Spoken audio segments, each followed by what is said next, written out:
Leave and never return.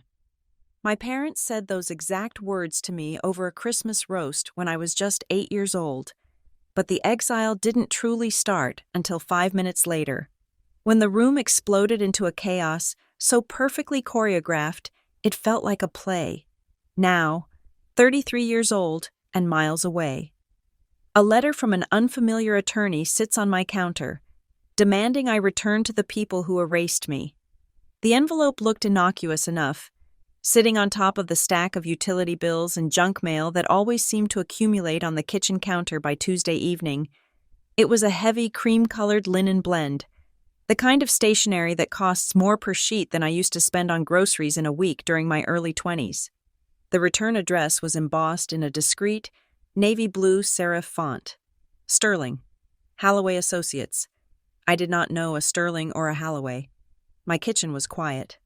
The dishwasher hummed its rhythmic, comforting cycle, and the only other sound was the scratching of a pencil from the dining table where my son, Noah, was finishing his algebra homework. We had built a good life here, in a town 2 states away from where I started. It was a life built on small, sturdy things, a paid-off Honda Civic, a mortgage on a 2-bedroom bungalow with a leaking gutter I kept meaning to fix, a job as a paralegal that didn't make me rich, but gave me dignity and a comprehensive dental plan. I picked up the letter. My fingers felt cold. I slit the top open with my thumbnail, pulling out a single, stiff sheet of paper. Dear Ms. Bailey, we represent the estate of Mr. Richard Bailey. Due to a recent and significant cardiac event sustained by your father, the trustees have initiated a mandatory review of the Bailey Family Trust. You are listed as a necessary party due to a specific clause regarding a minor beneficiary. Please contact our office immediately. The world tilted. It was a subtle shift, like the floor dropping an inch beneath my feet. A wave of nausea rolled through my stomach. Hot and sudden, for a second, I wasn't standing in my warm, yellow-painted kitchen with the smell of Noah's toasted cheese sandwich lingering in the air. I was 8 years old. I was sitting in a high-backed dining chair that made my legs dangle.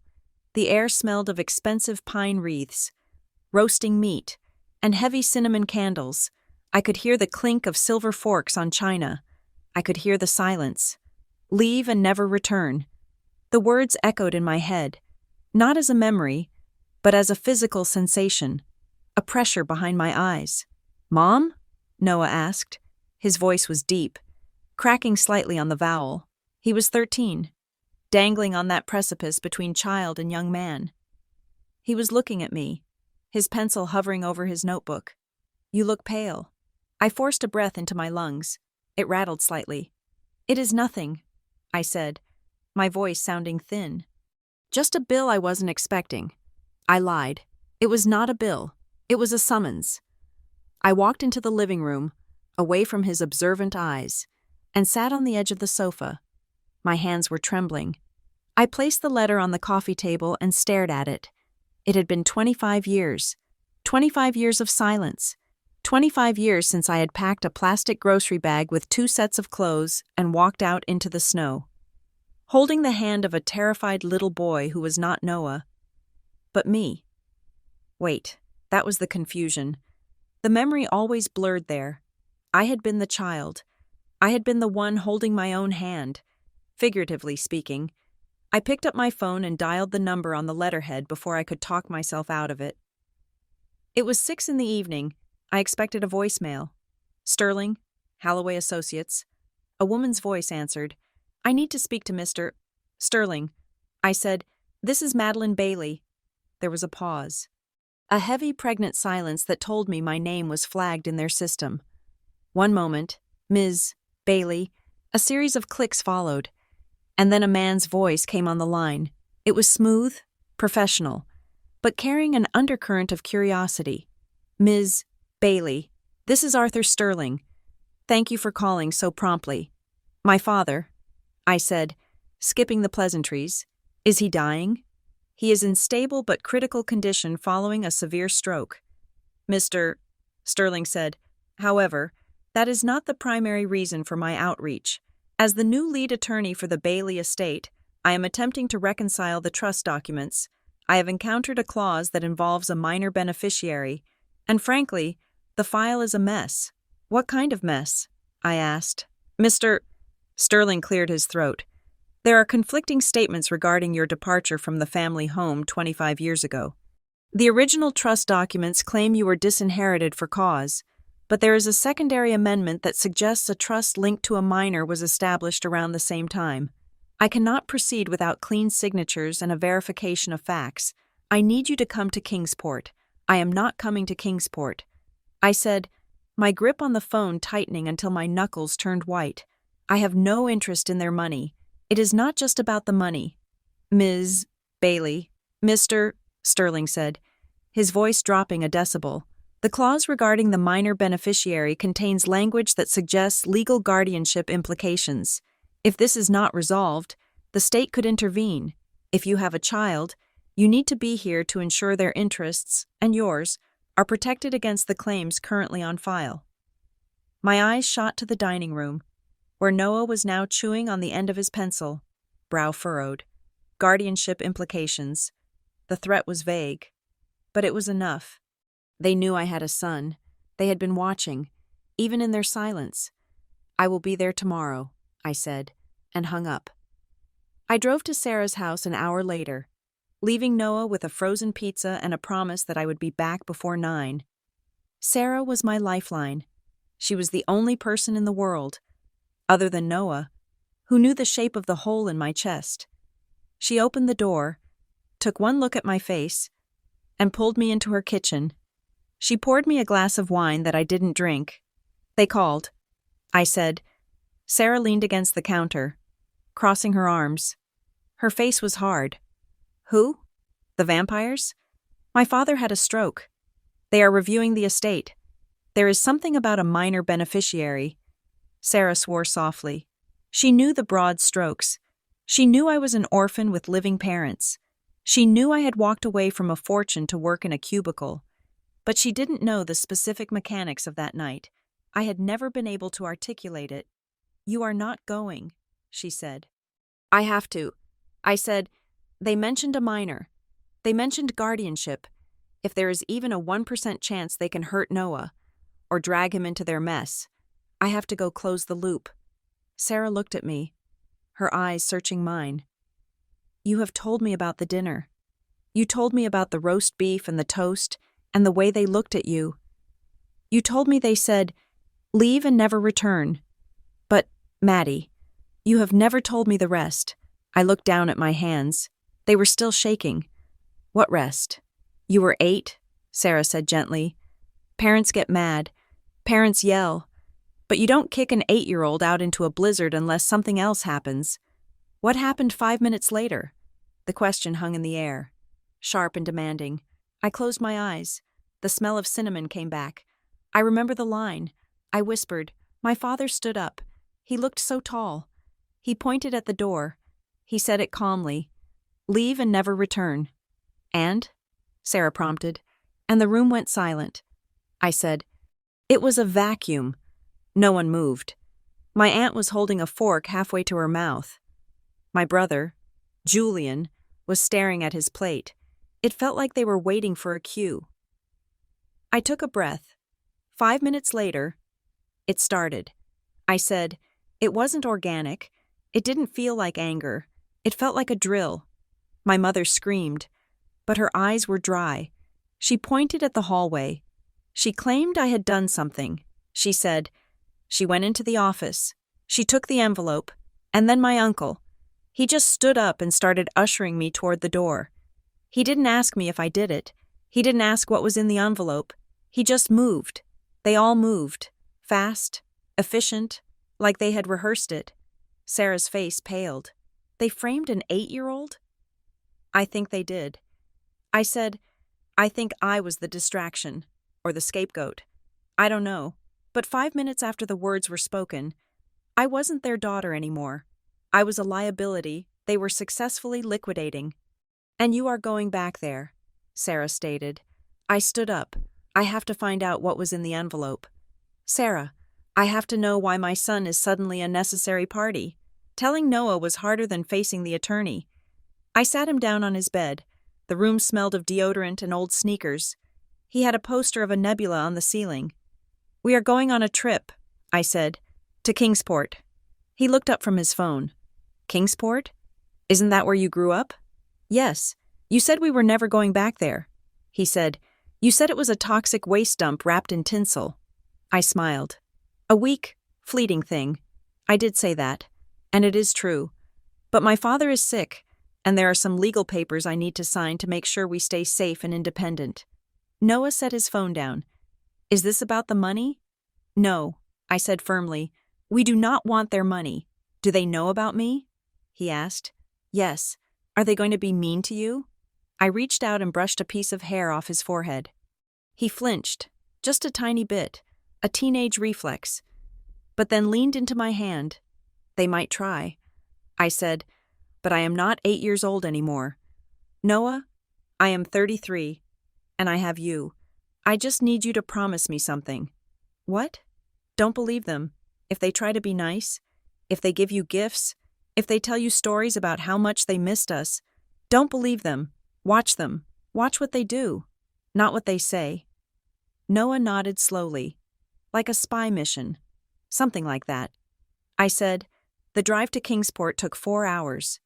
We drove north, climbing an elevation until the rain turned to sleet, and the sleet turned to thick, heavy snow. Kingsport was a postcard. It was the kind of town that ended up in Hallmark movies, where the main street was lined with gas lamps and every shop window was hand-painted with holly berries. It was wealthy, insulated, and manicured.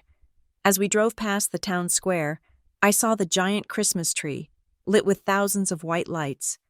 And there, on a brass plaque at the base of the gazebo, I saw it, donated by the Bailey Family Foundation.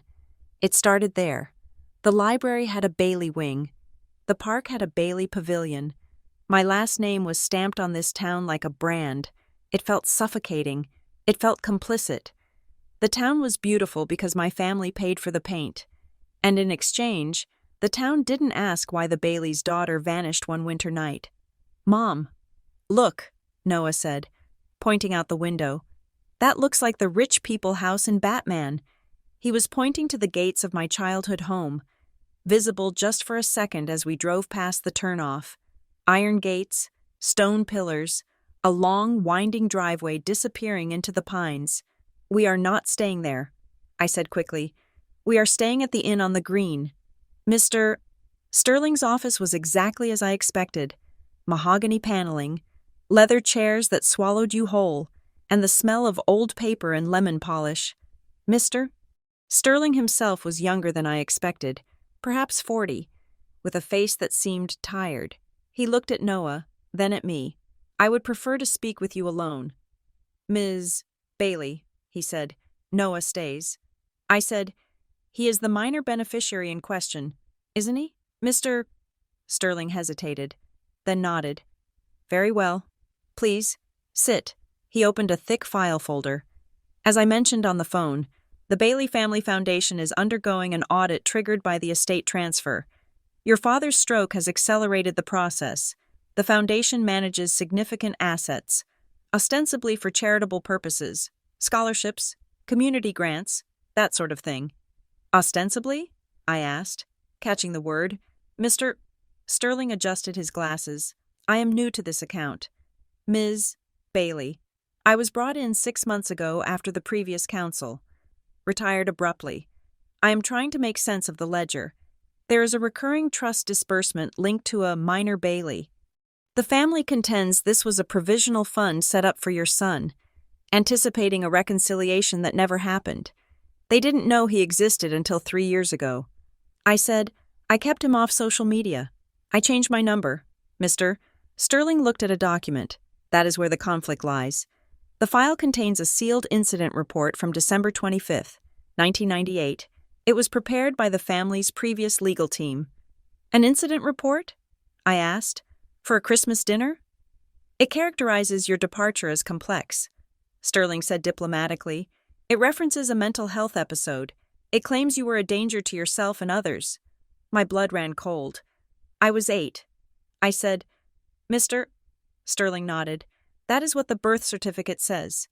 but the report paints a picture of a deeply disturbed child who required immediate separation for the safety of the household.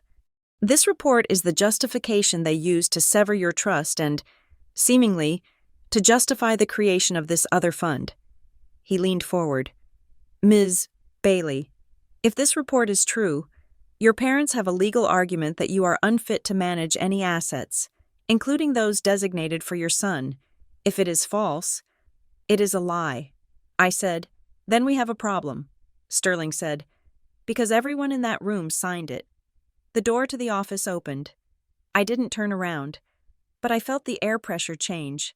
I smelled expensive cologne, sandalwood, and arrogance. Maddie! A voice boomed. I turned. It was Julian, my brother. He looked fantastic. He was wearing a cashmere coat, his hair perfectly gelled, his smile dazzling and white. He looked like a senator or a tech CEO. He looked like the boy who had stared at his plate while I was banished, all grown up and polished to a shine.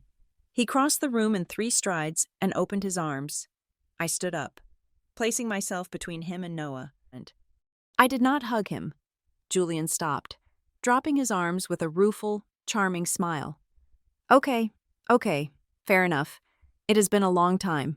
He looked at Noah. And this must be the little guy. Wow, he looks just like Dad did. Noah stared at him, face blank. I'm 13. Right. Julian laughed. Not so little. He turned to me, his eyes crinkling with warmth that didn't reach his pupils. Maddie, I am so glad you came. Mom is, well, she is a wreck. Dad is hanging on, but it is touch and go. We didn't think you would come. I am here for the paperwork. Julian, nothing else. Of course, Julian said. He looked at Mr. Sterling. Arthur, give us a minute. Family stuff. Mr. Sterling looked at me. I gave a microscopic nod. He gathered his files and stepped out, closing the door. Julian sighed and sat on the edge of the desk. Swinging a leg, he looked relaxed. Too relaxed. Look, Maddie, I know you are angry. You have every right to be. We were kids. It was a crazy night. It wasn't crazy, I said. It was strategic. Julian chuckled darkly. Always the dramatist. Look, I just want you to know, we want to fix this. The trust. The money. It is all there. We just need to handle the optical side of things. Optical, I asked. The foundation, Julian said, waving a hand. We have donors. We have a reputation. We can't have a messy legal battle about what happened 25 years ago. It reflects poorly on the brand. We just want to make sure Noah is taken care of. After all, he is the reason everything went sideways. The room stopped. I stared at him. Noah shifted in his chair. What did you say? I asked, my voice very quiet. Julian blinked. He realized his mistake instantly. The charm flickered. I meant the situation, the complexity. Not him, obviously. He wasn't even born. I just meant the lineage, the pressure of the heirs. You know, he was backpedaling, but the grease was already on the floor. He is the reason everything went sideways. Noah wasn't born when I was 8. Noah wasn't born for another 20 years. So why was my brother linking my son to the night of my exile? I grabbed my purse. Come on, Noah, we are leaving. Maddie, wait, Julian said. Reaching for my arm, I pulled away sharply. Don't touch me, I snapped. I marched Noah out of the office, past a startled Mr. Sterling, and out into the cold, snowy air of Kingsport. My heart was hammering against my ribs like a trapped bird. We checked into the inn on the green. It was quaint, with floral wallpaper and a fireplace in the lobby, but the room felt like a cell. Noah sat on the bed, unpacking his backpack. He is a liar, Noah said. Yes, I said, he is. Why did he say I was the reason things went sideways? I wasn't there. I don't know. Noah, but we are going to find out. My phone buzzed. It was an email from Mr. Sterling. Subject: document copy as requested, Mrs. Bailey. Per our meeting, Attached is the unsealed summary of the family statement from 1998. I thought you should see the language before we reconvene. I sat at the small desk, opened my laptop, and clicked the attachment. It was a PDF of a scanned typewriter document, yellowed at the edges. Statement of events, December 25, 1998, regarding Madeline Elizabeth Bailey, minor. I read the text. At approximately 7:15 p.m., the minor child, Madeline Bailey, became violent and uncontrollable during the family meal. She was observed attempting to access sensitive records in the father's private study. When confronted, she attacked her mother physically, due to the immediate threat posed to the safety of the household, and upon the child's own hysterical demand to leave. She voluntarily left the premises with her child after creating a disturbance. I stopped reading. I read the line again. Voluntarily left the premises with her child. I looked at the date, 1998. I was 8 years old. I did not have a child. I looked at Noah, who was scrolling on his phone, looking for a Wi-Fi signal. The document said I left with my child. The lie wasn't just surgically false. It was impossible. Unless the child they were referring to wasn't Noah, or unless the Madeline they were describing wasn't me, or unless the lie was so big, so foundational, that they had lost track of reality entirely. I looked out the window at the perfect, snowy town. The lights on the trees twinkled like diamonds. Somewhere out there, my parents were sitting in their museum of a house, protecting a secret that was apparently worth erasing a daughter for. I felt a cold, hard resolve settle in my gut. It replaced the nausea. They wanted a signature? They were going to get a war. I closed the laptop. Order room service. Noah, I said. I am going to make a phone call. The morning sun hitting the snow in Kingsport was blinding. A sharp, white glare that made my headache throb behind my eyes. I sat across from Arthur Sterling in his mahogany-paneled office for the second time in 24 hours. Noah was back at the inn, ostensibly sleeping in, but I knew he was likely scouring the internet for dirt on the people who shared his DNA. I want the full report. I said, I want to see the witness statements. I want to see the police log. I want to know who signed off on a document claiming an 8-year-old girl left a Christmas dinner with a child she did not have. Sterling looked uncomfortable. He adjusted his cufflinks, a nervous tic I was beginning to recognize. I cannot unseal the full incident report without a court order or the consent of the executor, he said. The executor is your brother, Julian. He has explicitly denied consent. Of course he has, I said. However, Sterling continued, leaning forward slightly, I can provide you with the timeline established in the file. It might help you understand the narrative we are dealing with. He slid a single sheet of paper across the desk. It was a timeline, bulleted and precise. 7 to 10 p.m. Dinner begins. 7:15 p.m. Subject, Madeline Bailey, leaves table abruptly. 7:18 p.m. Richard Bailey suffers acute medical episode, fainting/shortness of breath. 7:20 p.m. Discovery of missing proprietary envelope from study. 7:25 p.m. Witness statements confirm subject seen exiting study. 7:30 p.m. Subject departs premises. I stared at the paper. A medical event? I asked. My father fainted? According to the file. Yes, Sterling said. The narrative is that the stress of your behavior caused him to collapse. During the confusion of attending to him, you allegedly entered the study and removed an envelope. I didn't remove anything, I said, my voice rising. I was 8. I was wearing a velvet dress and patent leather shoes.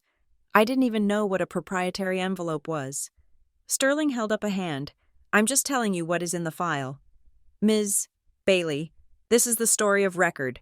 This is the story the town knows. I stood up. Then the story is a lie, and I'm going to prove it. I needed coffee, real coffee, not the pod sludge from the inn. I drove to the Daily Loaf, a bakery on Main Street that had been there since I was a toddler. I remembered it as a place of warmth, yeast rolls, sugary donuts, and Mrs. Gable, a woman who used to give me a free cookie whenever I came in with my mother. I pushed open the door. The bell chimed. A familiar, cheerful sound that felt jarring against my mood. The smell was the same: vanilla and baking bread. I walked up to the counter. An older woman was arranging croissants in the display case. She turned around, wiping her hands on her apron. It was Mrs. Gable. She was older, her hair completely white now. But it was her.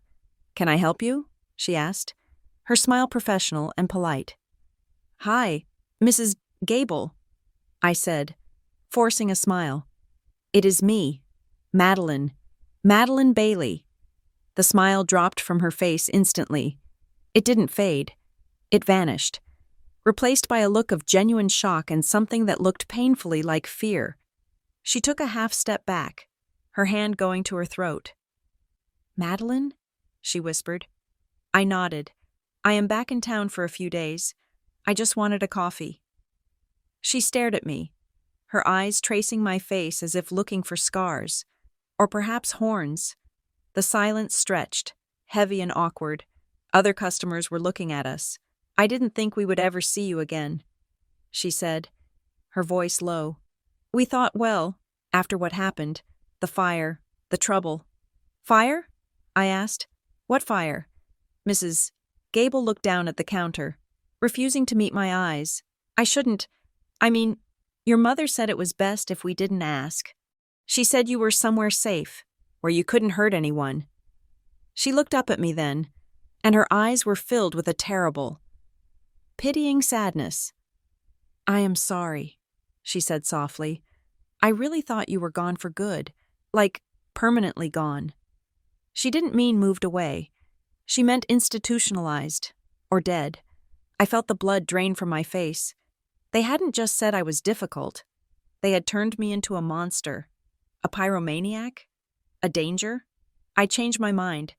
I said, my voice trembling, "I don't want coffee." I turned and walked out, the bell chiming cheerfully behind me. When I got back to the inn, Noah was sitting on the floor with his laptop open. He had a notebook spread out next to him, covered in his cramped, left-handed scrawl. "You were right," he said without looking up. "About what?" I asked, dropping my keys on the dresser. "They rewrote the timeline." He said, "Look at this." He turned the laptop toward me. It was open to a Facebook page, my mother's.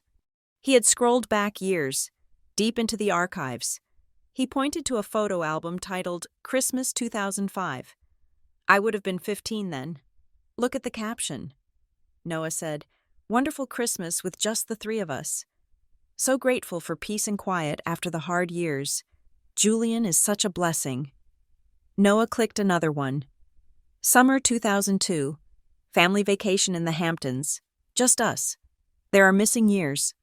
"Mom," Noah said, like, literally missing. There are no photos from 1998 to 2001. And then, when they start posting again, the captions are weird. They keep saying things like, "finally at peace," or "safe and sound." They talk about the hard years like they survived a war. But there is no mention of you. Not one. It is like they photoshopped you out of existence. I sat down on the edge of the bed. "It is called erasure." "Noah," I said, "it is creepy," he corrected. "And look at this." He pulled up a screenshot of a local news archive. December 26th, 1998, police blotter. Small fire reported at Bailey residence, controlled by family, no injuries. Mrs. Gable mentioned a fire. I murmured, "There was a fire?" Noah asked. "I don't remember a fire." I said, "I remember leaving. I remember the snow. I remember the cold. But I don't remember a fire. Maybe that was the distraction." Noah said, "Maybe that was the 5 minutes later." I texted my mother. I didn't have her number, so I had to get it from the legal documents Sterling had given me. "Meet me at the tea house on 4th Street. 1 hour. Alone. Or I go to the press." It was a bluff. I had no press contacts. But I knew my mother. Appearance was her currency. She was there 10 minutes early. I watched her through the window before I went in. Eleanor Bailey. She was 65 now, but she looked 50. Her hair was a perfect, icy blonde bob. She was wearing a camel coat that probably cost more than my car. She sat with her back straight, sipping tea, looking for all the world like the Queen of Kingsport. I walked in and sat down opposite her. She didn't jump. She just set her cup down slowly. "Madeline," she said, "you look tired, and you look expensive." I said. She sighed. A small, elegant puff of air. "Why did you come back? We had an arrangement. The monthly stipend. I never touched your money." I cut in. "The account you opened? It has been sitting there for 25 years. I made my own life." She looked at me, and for a second, the mask slipped. I saw exhaustion in her eyes. Deep, structural exhaustion. "Your father is very ill," she said. "Is that why you are rewriting his will?" I asked. "Or is it because you are afraid of what happens when he dies?" Mother picked up a spoon and stirred her tea, even though she hadn't added sugar. "We did what we had to do," she said. "You were difficult. You were a troubled child." "I was 8, I hissed. I leaned across the small table. "Mrs. Gable thinks I set a fire." "Did I set a fire?" "Mother?" Her hand jerked. The spoon clattered against the china.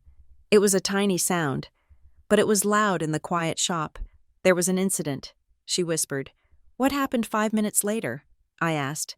"After Dad told me to leave, what did you do?" She looked at her hands. They were trembling. It was subtle, a fine vibration in her fingers. "We protected the family." She said, "That is what adults do. We protect the family. By framing a child, you saw things you didn't understand." She said. Her voice dropped to a hush.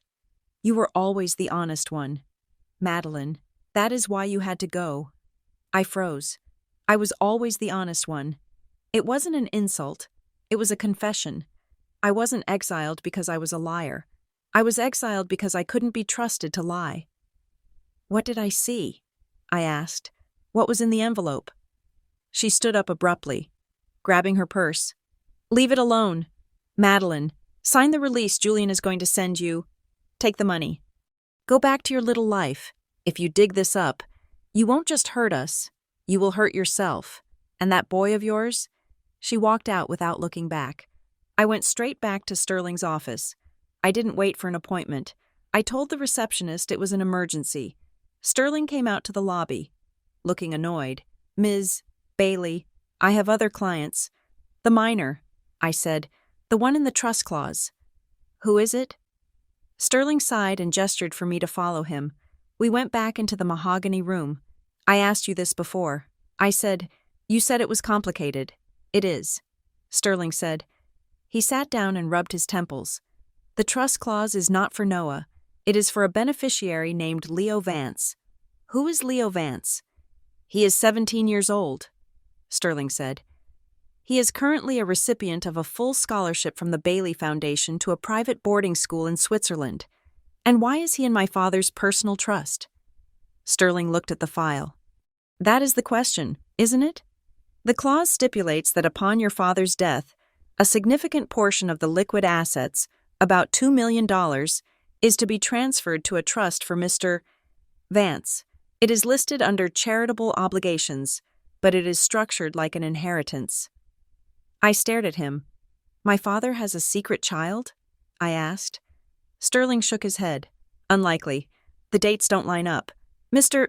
Vance's father is listed as unknown on his birth certificate, but his mother was a woman named Sarah Vance. She was a former employee of the Bailey Foundation. She died 10 years ago. An employee. It was starting to take shape. Not a secret child, perhaps, but a secret obligation. Hush money dressed up as charity. That evening, Julian came to the inn. He didn't call first. He just knocked on the door of room 204. I opened it. He was holding a bottle of wine and a folder. "Can I come in?" he asked. "Peace offering." I stepped back. Noah was in the bathroom showering, the water running loud. Julian walked in and set the wine on the dresser. He looked around the small, generic room with a sneer of distaste. "Cozy," he said. "What do you want? Julian?" He held out the folder. "I want you to be happy. Maddie, truly, I know we have had our differences, but this is a chance to start over." I took the folder. Inside was a legal document, Global Release and Settlement Agreement. I scanned the terms. It was a payout, $500,000. In exchange, I would waive all rights to the estate, all rights to the trust. And crucially, I would agree to a non-disclosure agreement regarding all family matters, past and present, $500,000, Julian said softly.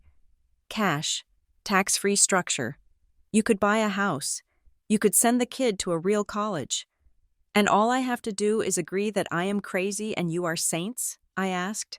All you have to do is sign a piece of paper and go home, Julian said. I looked at him. He was smiling, but his eyes were dead. He was a salesman pitching a lemon. And what about Leo Vance? I asked. The smile vanished. It didn't flicker. It simply ceased to exist. What do you know about that? He asked. His voice was cold. I know he's getting $2 million. I said, I know he's in Switzerland. I know his mother worked for the foundation. Julian took a step toward me. He was taller than me, broader. For the first time, I felt a flicker of physical fear. You are playing with things you don't understand. Madeline, I understand enough.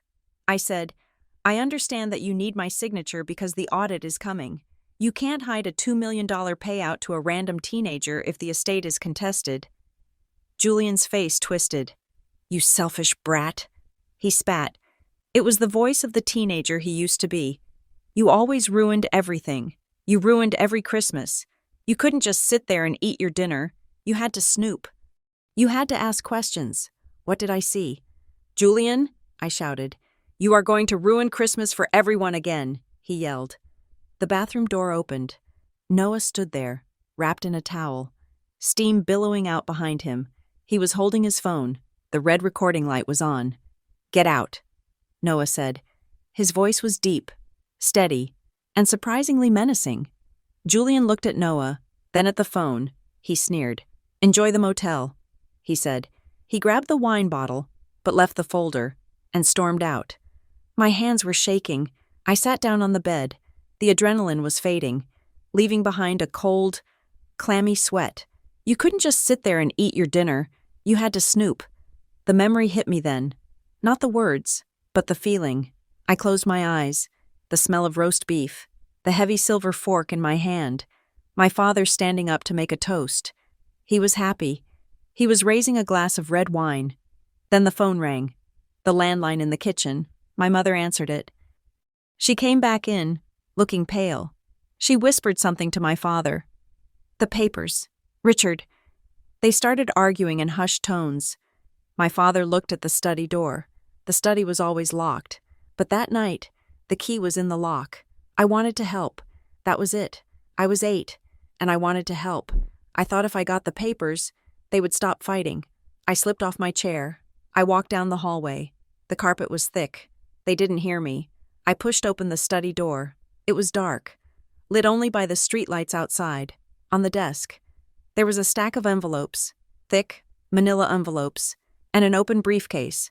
I saw names on the envelopes, not people names, company names. Vance Consulting, North Star Charities, and I saw cash, stacks of it, wrapped in bank bands. Then I heard the footstep behind me. I opened my eyes. I saw the money. I whispered. Noah looked at me. What? I saw cash. I said, piles of it, in the study, and envelopes with names. Vance. Vance Consulting. Leo Vance. Noah said, it wasn't just a scholarship, it was a laundering operation. And I walked in on it. I needed confirmation. I couldn't rely on the memory of an 8-year-old. There was one person who might talk. Elias Thorne. He was a friend of my father's, a retired accountant who used to come to our Christmas parties. He was always kind to me. He used to sneak me chocolates. I found his number in the phone book. He was old school. He still lived in the same tumble-down Victorian on the edge of town. I called him. He answered on the 4th ring. Mr. Thorne? It is Madeline Bailey. There was a long silence. Madeline, he rasped. I heard you were back. I need to see you. Elias, please, come to the back door, he said. I left Noah at the inn with strict instructions to lock the door and not open it for anyone. Elias's house smelled of pipe tobacco and dust. He was sitting in a leather armchair, wrapped in a blanket. He looked ancient. I sat on the ottoman across from him. "Tell me about that night." "Elias," I said. He sighed, a rattling sound in his chest. "I was there." He said, "I was at the table. Did my father faint?" Elias laughed, a dry, bitter sound. "Richard? Faint?" "Richard never fainted in his life. He was an actor. Madeline, a terrible one, but an actor nonetheless." "Then what happened?" "You went to the study," Elias said. "We saw you go. Your mother panicked. She said, 'She cannot see the ledger.' Richard went after you. He dragged you out. You were crying. You were holding an envelope. And then? And then they staged it." Elias said. "Richard sat down and pretended to gasp for air. Your mother started screaming that you had attacked him. Julian. Poor Julian. He was just a boy. But he knew the drill. He started yelling that you were crazy. They made it up," I whispered. "They needed a reason to get you out of the house." Elias said. "Immediately, before you could tell anyone what was on that desk. They needed to discredit you. If you were the crazy daughter, then anything you said about cash or ledgers would sound like a delusion. So they exiled me, to save their reputation, to save their freedom." Elias said, "That money wasn't just income. Madeline, it was gray, very gray." He looked at me with watery eyes. "I am sorry I didn't stop them. I was a coward. I depended on your father for work." He reached into the side table drawer, but I kept something, just in case. He handed me a small USB drive. "Your father. He had a habit of recording his memos. He didn't understand technology very well. He threw this dictaphone away years ago. I fished it out of the trash. I took the drive." "Thank you." Elias, back at the inn. Noah and I plugged the drive into his laptop. There were hundreds of files. We searched by date. There was one from December 28th, 1998, 3 days after I was exiled. I clicked play. My father's voice filled the room. It was younger, stronger than I remembered, but unmistakable. "The situation is contained. Eleanor is a wreck, but she will hold. The girl is gone. We sent her to the boarding school in Maine. They know to keep her quiet." There was a pause, the sound of a glass clinking. It was close, too close. "If she stays, she'll tell the wrong person what she saw. A child doesn't understand context. She just sees what is there, and we can't afford witnesses. Not now." The recording ended. I sat in the silence of the hotel room. It wasn't a misunderstanding. It wasn't a family tragedy. It was a hit job. They had sacrificed their own daughter to protect a pile of dirty money. Noah looked at me. His face was grim. "So, what do we do now?" he asked. "Now," I said, looking at the small plastic drive in my hand. "Now we ruin Christmas." The inn on the green had a small, circular table in the corner of the room that was meant for morning coffee, but by Wednesday afternoon, Noah and I had turned it into a war room. The surface was buried under stacks of printed PDFs, sticky notes, and a spiderweb of diagrams drawn on the back of hotel stationery. My son was 13 years old. He should have been worrying about algebra tests or whether the girl in his homeroom liked him back. Instead, he was cross-referencing tax filings for a charitable foundation that had inadvertently funded his grandmother's lifestyle. "Look at this pattern."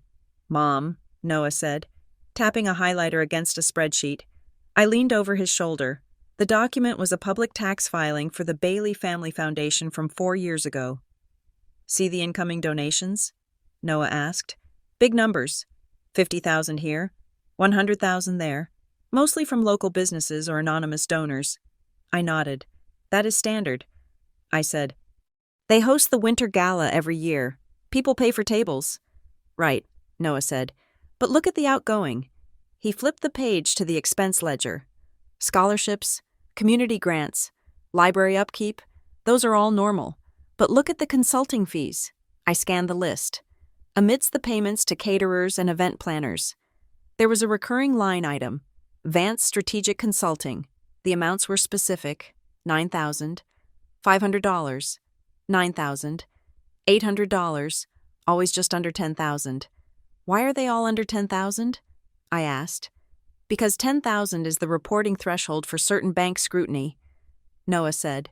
He looked up at me, his eyes serious behind his glasses. I learned that from a documentary on money laundering. I looked at the name again. Vance, Leo Vance, I whispered, the minor in the trust clause. We looked up Vance Strategic Consulting. It had no website, no LinkedIn profile. The registered address was a P.O. box in a strip mall 3 towns over. The registered agent was a man named Gerald Vance. I knew that name. Gerald Vance was my father's golf partner. He was a man with a loud laugh and cold eyes who used to drink scotch in our living room on Christmas Eve. He had been there that night. He had been sitting at the table when my father told me to leave. It wasn't just a charity, it was a loop. Money came in from donors, favors, perhaps, or payoffs, and went out to consultants who were actually family friends, and somewhere in the middle. The Bailey family skimmed the cream of the reputation off the top. They were laundering their image, I said, realizing the scope of it.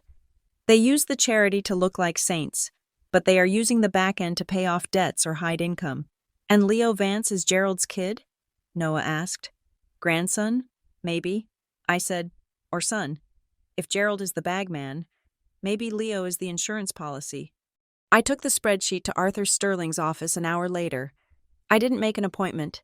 I just walked past the receptionist, who was becoming increasingly terrified of me, and knocked on his door. Sterling looked up from his desk. He looked tired.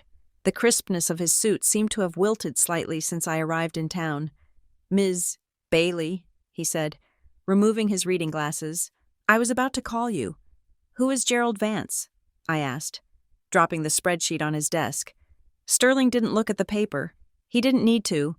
He sighed, a long, weary exhalation that deflated his posture.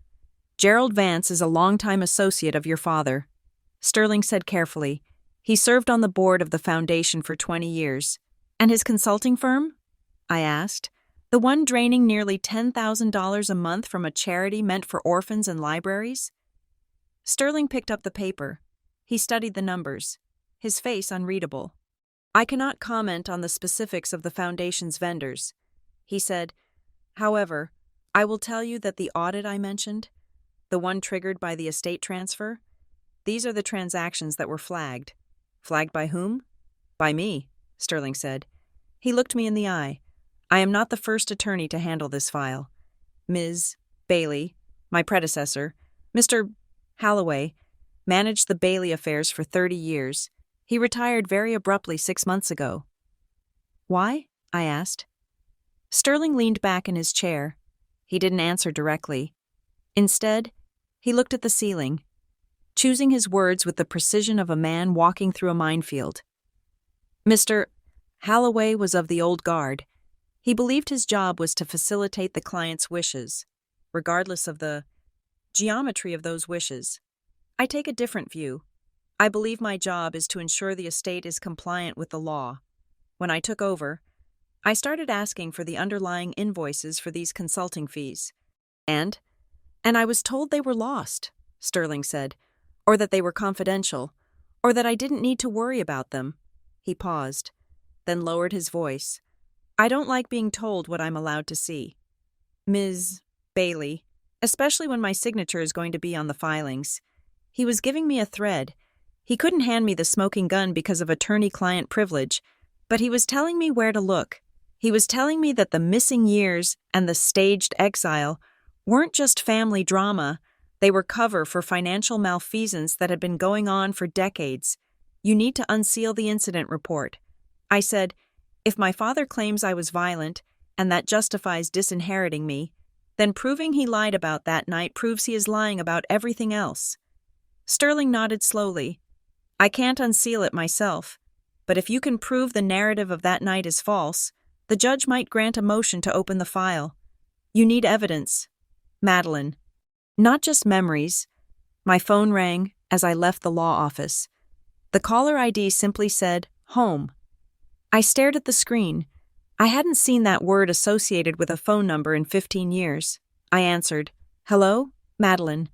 It was my mother. Her voice was perfectly modulated, but there was a tremor in it, a fragility that hadn't been there 2 days ago. "Your father wants to see you," she said. "I am not coming alone." I said, "Bring the boy." She replied, "Come at 4 o'clock." The line went dead. I drove back to the inn to pick up Noah. He was wearing a hoodie and jeans, put on a button-down shirt. I said, "We are going to the house." He looked at me, surprised. "Are we surrendering?" "No," I said, grabbing my keys. "We are inspecting the crime scene." The house was exactly as I remembered it. And that was the problem. Most houses change over 25 years. People paint the walls, change the furniture, let the hedges grow a little wild. But the Bailey estate was frozen in amber. The same heavy velvet drapes hung in the windows. The same Persian runner stretched down the hallway. The air smelled of lemon polish and silence. It felt less like a home and more like a museum where messy reality had been surgically removed. A housekeeper I didn't recognize opened the door. She took our coats without a word and gestured toward the living room. My parents were waiting. My mother sat on the beige sofa, her hands folded in her lap. She looked like a porcelain doll that had been glued back together one too many times. My father was in a high-backed armchair near the fireplace. He had aged. The stroke had taken the left side of his vitality. His face was slightly drawn, his left hand resting heavily on the armrest. But his eyes were sharp. They were the same steel-gray eyes that had looked at me over a roast beef dinner and erased my existence. "Madeline," he said. His voice was raspy, but it still carried the weight of authority. "Hello, Richard," I said. I didn't call him Dad. I couldn't. "And this is the boy," he said, his eyes shifting to Noah. "This is Noah," I said. Noah stood next to me, his hands clasped behind his back. He didn't fidget. He watched them with a detached, clinical curiosity that made my father frown. "Sit down," my mother said, gesturing to the love seat opposite them. We sat. The coffee table between us was like a demilitarized zone. "I understand you have been speaking with Mr. Sterling," my father said. "You are causing a great deal of trouble." "Madeline, I am answering a letter you sent me." I countered, "You dragged me back here. We needed a signature," he said. "A formality. We did not ask for an inquisition. You asked for a lie." I said, "You want me to sign a document that says I was crazy? That says I left voluntarily?"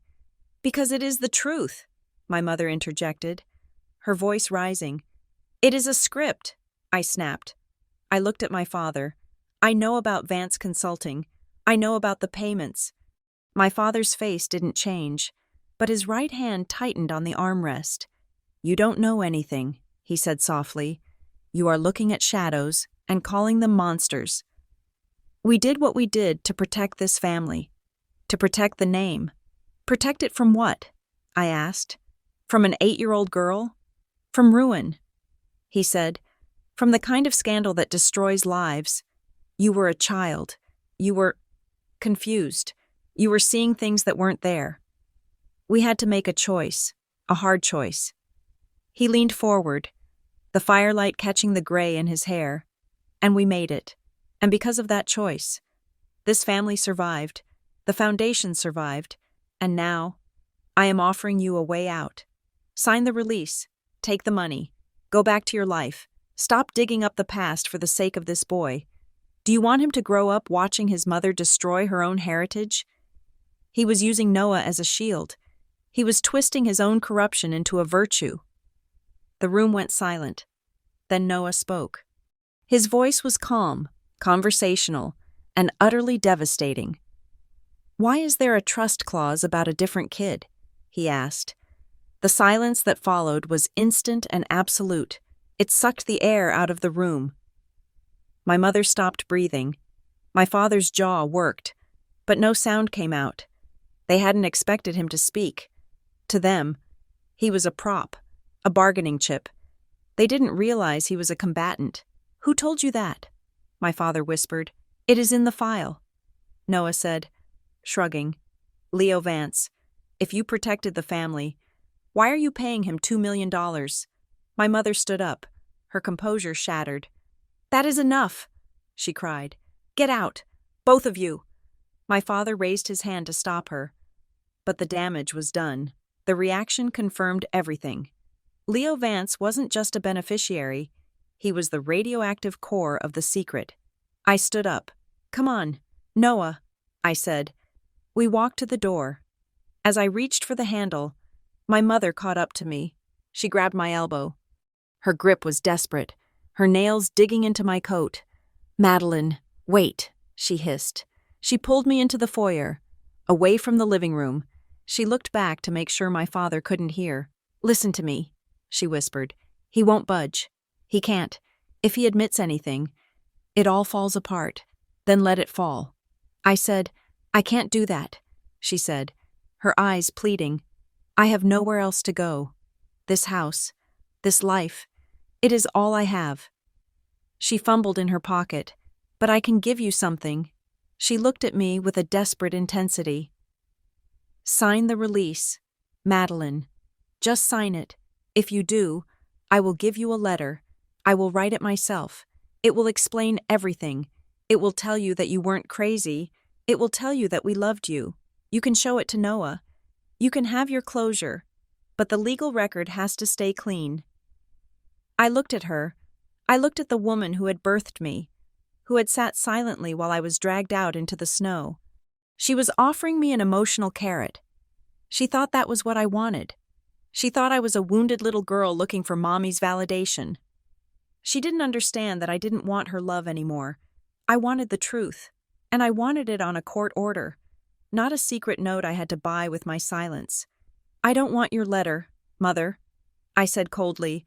"I don't want a secret apology. I want public vindication." I pulled my arm free, and I'm going to get it. I opened the door and walked out. Noah was waiting on the porch, his breath pluming in the cold air. "That went well," he said dryly. I put my arm around his shoulders. "You were perfect," I said. The next morning, I went to the Kingsport Municipal Clerk's office. It was a small brick building next to the police station.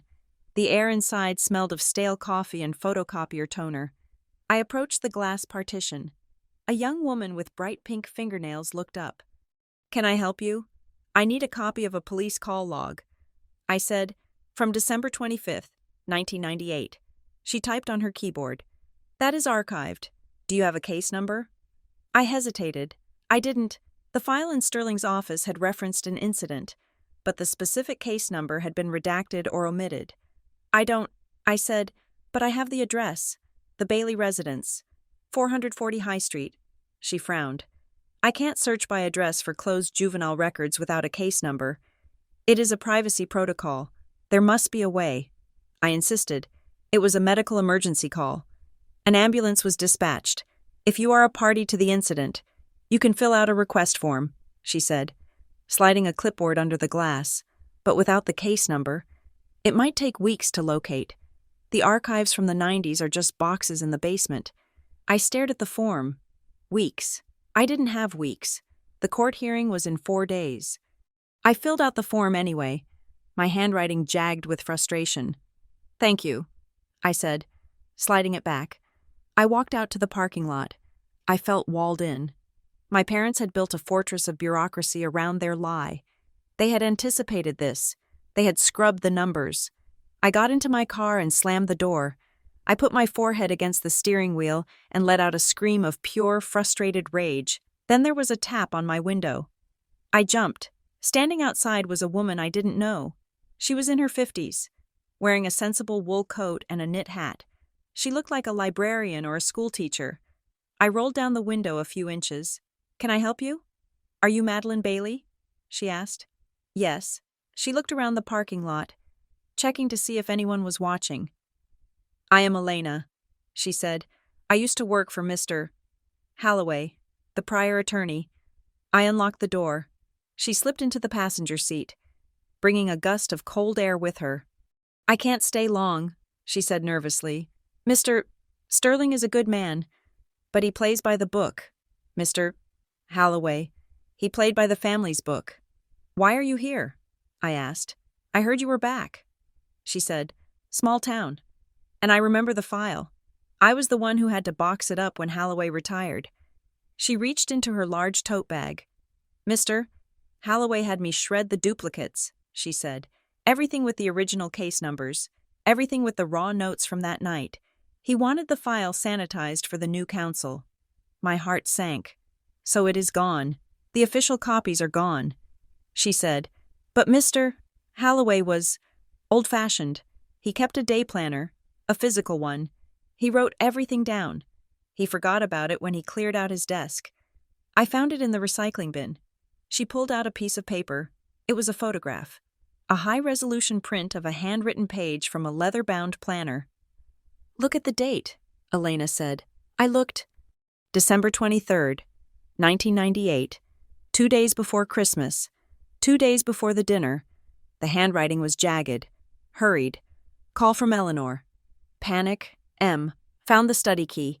Suspect she saw the VC ledger. Needs containment strategy. Memo. Move the envelope before Maddie finds it. If she sees the cash, we have to pull the trigger on the medical scenario. I read it again. Move the envelope before Maddie finds it. We have to pull the trigger on the medical scenario. It wasn't a reaction. It wasn't a crime of passion. It was premeditated. They had planned it. They knew I had been snooping. They discussed it with their lawyer 2 days before the dinner. They had decided that if I got too close, they would stage a medical emergency and frame me. The envelope I was accused of stealing wasn't something I took. It was a prop they planted, or a MacGuffin they invented. "This proves it," I whispered. My hands were shaking so hard the paper rattled. "They planned it." "They planned to destroy an 8-year-old girl," Elena nodded. "They didn't just exile you. Madeline, they orchestrated it. Why are you giving me this?" I asked, looking at her. She looked out the windshield at the gray sky. "Because I have a grandson," she said. "He is about the same age you were. And the idea that someone could do that to a child, well, I couldn't sleep." She opened the door. "Don't tell them where you got it," she said. "I won't." She slipped out of the car and walked away, disappearing around the corner of the police station. I sat there for a long time, staring at the photograph. The sadness was gone. The nostalgia was gone. Even the anger was changing. It was cooling, hardening into something sharp and useful. They wanted a fight? They wanted to talk about protecting the family? I picked up my phone and dialed Sterling. "Arthur," I said, "I have the evidence. What do you have?" He asked. "I have proof of premeditation." I said, "I have a date. I have a plan written in their lawyer's own hand." There was a silence on the line. "Bring it to me," Sterling said. I put the car in gear. I wasn't just fighting for myself anymore. I was fighting for the little girl in the velvet dress who had walked down a hallway and seen something that scared powerful people. I was going to finish what she started. I was going to tell the truth. I found Julian at the Kingsport Country Club, sitting in a leather booth in the tap room, nursing a scotch he clearly didn't need. It was barely noon. He was surrounded by 2 other men, golf buddies, sycophants, who were laughing too loudly at a joke he had just told. I didn't wait to be invited. I walked straight up to the table. "Julian," I said. He looked up, annoyance flashing across his face before he plastered on that politician's smile. "Maddie," he said, spreading his arms. "Come to join the fun? We were just talking about—" "We need to talk," I interrupted. "Alone." The men at the table exchanged glances. Julian sighed, a dramatic exhale that suggested he was a saint suffering the whims of a hysterical woman. "Guys, give us a minute," he said. "My sister has a flair for the dramatic." They slid out of the booth, taking their drinks with them, casting pitying looks in his direction. Julian waited until they were out of earshot before his smile dropped. "You are embarrassing me," he hissed. "I told you, the offer stands until Friday. After that, we take it off the table and you get nothing." I pulled out my phone. I opened the photo of the handwritten note Elena had given me. I shoved the screen in front of his face. "Read it, Julian." He glanced at it. Dismissive. "What is this? Chicken scratch?" "Read the date," I said. "December 23rd, 1998. 2 days before the dinner." He squinted. I watched his eyes track the words. Move the envelope before Maddie finds it. If she sees the cash, we have to pull the trigger on the medical scenario. He went very still. Where did you get this? He asked, his voice low. It doesn't matter, I said. It matters a great deal. He snapped. This is fake. You wrote this. You are trying to blackmail us with a forgery. It is a page from Mr. Holloway's day planner, I said, and the person who gave it to me is ready to testify that she fished it out of his trash because she couldn't stomach what you people did to a child. Julian flinched at the mention of the source.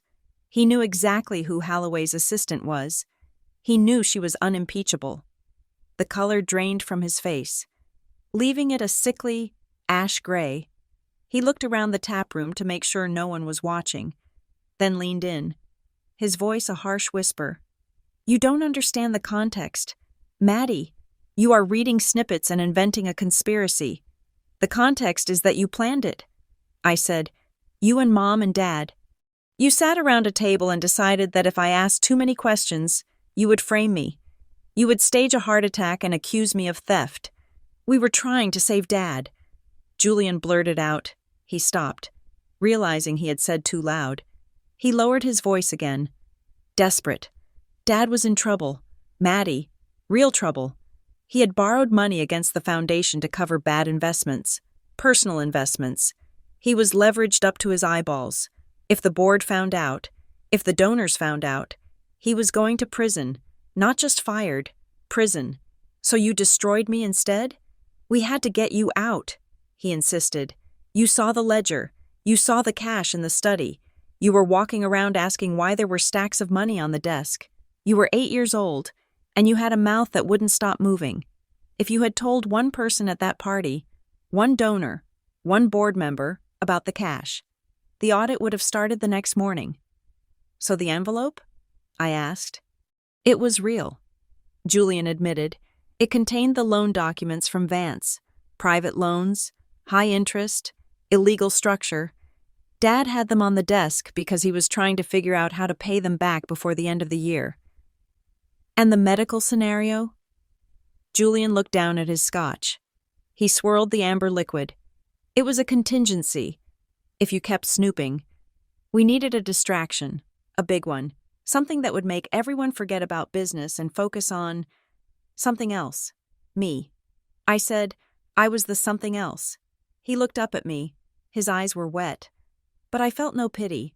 We didn't think it would be forever. He said, we thought, a year at boarding school, just until Dad fixed the books. But then the story took on a life of its own. People believed you were dangerous. It was easier to keep you away than to explain why you came back. It was easier, I repeated. I pulled my phone back. You traded my life for your comfort, Julian, and you are still doing it. I am trying to protect the family, he hissed. No, I said, you are protecting your inheritance. I turned and walked away. He called my name, but he didn't follow. He was too afraid of causing a scene in the one place where he still pretended to be a king. I drove straight to Sterling's office. I didn't feel triumphant. I felt sick. The confirmation wasn't a victory. It was a heavy, leaden weight in my stomach. They hadn't hated me. That would have been almost easier to accept. They had simply calculated that I was less valuable than their social standing. I was an asset to be liquidated to cover a debt. Sterling was waiting for me. He had the audit files spread out on his conference table. I have news, he said as I walked in. So do I. I said, but you go first. He tapped a document. I traced the minor. He said, Leo Vance. And? He is 17. He is a student at a boarding school in Switzerland, as we suspected. But I found his legal guardianship papers in the deep archives of the Foundation's scholarship approvals. Sterling looked at me over his glasses. His legal guardian is Gerald Vance, my father's friend. I said, the man who runs the consulting firm. Exactly, Sterling said. But here's the kicker. Gerald isn't his father. Gerald is his grandfather. Leo's mother was Sarah Vance. She died 10 years ago in a car accident. Before she died, She was receiving monthly stipends from the Bailey personal accounts, not the foundation, personal checks from your father. Hush money. I said, "It looks like it," Sterling agreed. And when she died, the payments shifted to the foundation, disguised as this scholarship trust for the boy. I sat down. The picture was complete. My father had an affair, or at least a liability, involving Sarah Vance. Gerald Vance helped him cover it up. Maybe he laundered the money. Maybe he just kept the secret. In exchange, Gerald's consulting firm got lucrative contracts, and his grandson got a multi-million-dollar trust fund, and I was the collateral damage. I said, I walked in on the money that was paying for all of this. I told Sterling about the conversation with Julian. I told him about the admission of the medical scenario. Sterling listened, his face hardening. "That is fraud," he said. "Staging a medical emergency to justify a legal disinheritance? That is fraud, coercion, and potentially criminal conspiracy. Can we prove it?" I asked. "Julian won't testify to what he just told me. We don't need him to testify yet." Sterling said, "We just need enough to convince a judge to open the records. The note from Holloway's planner plus the financial discrepancies should be enough to pierce the seal." He paused. "But I have to warn you, Madeline, if we file this petition, it becomes public record. The accusation will be out there, they will fight back, and they won't fight fair. They never have." I said, "File it. I needed to see her. I didn't want to. Every instinct in my body screamed to stay away, to pack my bags and take Noah back to our safe. Small life, but I knew that if I didn't look her in the eye one last time, I would never really know the answer to the question that had haunted me for 25 years. I found my mother in the church. It was a Tuesday afternoon. Saint, Jude's was empty, save for a few candles flickering in the nave. She was sitting in the front pew, her head bowed. She wasn't praying. She was just sitting, staring at the altar with a blank, hollow expression. I slid into the pew behind her. "Hello, Mother." She didn't jump. She didn't turn around. She just stiffened, her shoulders rising slightly toward her ears. "You didn't sign the release," she said. Her voice echoed in the vast, empty space. "No, you are going to destroy us," she said. "I am going to tell the truth." I corrected, "There is a difference." She finally turned. Her face was ravaged. The makeup couldn't hide the sleepless nights, the terror that was eating her from the inside out. "Why can't you just let it go?" she asked. "It was so long ago." "Because you are still doing it," I said. "You are still lying. You are still paying off the Vances. You are still pretending I am the villain." I leaned forward, resting my arms on the back of her pew. "Why did you say it?" I asked. She blinked. "What?" "That night. I said, Dad was the one who told me to leave, but you looked at me. I remember your face. You looked me in the eye and you nodded. You wanted me gone. Why?" She looked away, toward the stained glass window where a martyr was being stoned to death. "I was afraid," she whispered. "Afraid of what?" "Of being poor." She said, the confession was so quiet I almost missed it. I stared at her. "Your father. He was a gambler. Madeline. Not with cards, with business. He risked everything. Again and again. We were always on the edge. The big house, the cars, the parties, it was all credit. It was all smoke." She twisted her wedding ring. I knew about the loans from Gerald. I knew about the money in the study. I knew that if anyone found out, the house of cards would fall. We would lose the house, the club memberships, the friends. I would be nobody. She looked back at me, her eyes wet. I couldn't be nobody. Madeline, I didn't know how to be anyone else. So when I walked down the hallway, "When you walked down the hallway," she said, her voice trembling, "I saw the end of my life. I saw you telling someone. I saw the police. I saw the bankruptcy lawyers. So you chose the lie." "We had to," she said. I shook my head. "You didn't just choose a lie. Mother, you chose a specific lie. Leave and never return." Why those words? Why so final? She closed her eyes. A tear leaked out and tracked through her foundation. Because if you came back, she whispered, you would ask again. You were a relentless child. Madeline. You never forgot anything. If we let you stay, you would have kept asking about the envelope. You would have kept asking about Gerald. The only way to be safe was to make you absent, to make me dead. I said, without burying the body. She sobbed, a sharp, ugly sound. I am sorry, she choked out. I am so sorry. I watched her cry. I waited for it to move me. I waited for that rush of daughterly compassion. The urge to comfort her, it didn't come. All I felt was a profound, cool distance. I realized then that I wasn't looking at a monster. I was looking at a coward, a weak, terrified woman who loved her pearls more than her child, and that realization set me free. I stood up. I am not going to sign your release, I said, and I'm not going to take your money. We are going to court.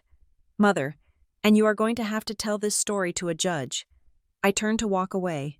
Madeline, she called out. I stopped. If you do this, if you expose the money, your father will go to jail, even in his condition, and I will have nothing. I looked back at her. You have Julian, I said, and then I walked out of the church, leaving her alone with her God and her empty pews. The next day, the retaliation began. It started with a call from my boss, Sarah. Back home. Maddie? Her voice was tight. I just got a very strange email.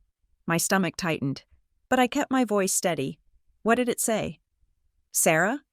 It was sent from an anonymous Proton Mail account. She said, it says you are currently undergoing a mental health crisis. It says you are in Kingsport, harassing your dying father for money. It warns us that you might have access to sensitive client files and suggests we lock you out of the server immediately. I closed my eyes. It was the playbook. The exact same playbook they had used in 1998. Discredit the witness. Paint her as unstable. Isolate her. Did they attach anything? I asked. A scanned document, Sarah said. An old police report. Something about a fire? I took a deep breath. Sarah, listen to me carefully. I am not having a crisis. I am in a legal dispute with my family regarding an estate fraud.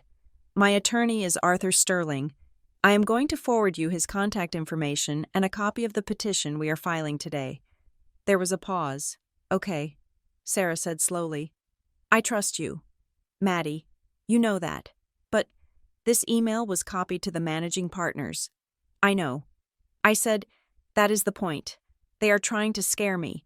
They are trying to make me lose my job, so I will be desperate enough to take their settlement. I felt a cold rage burning in my chest.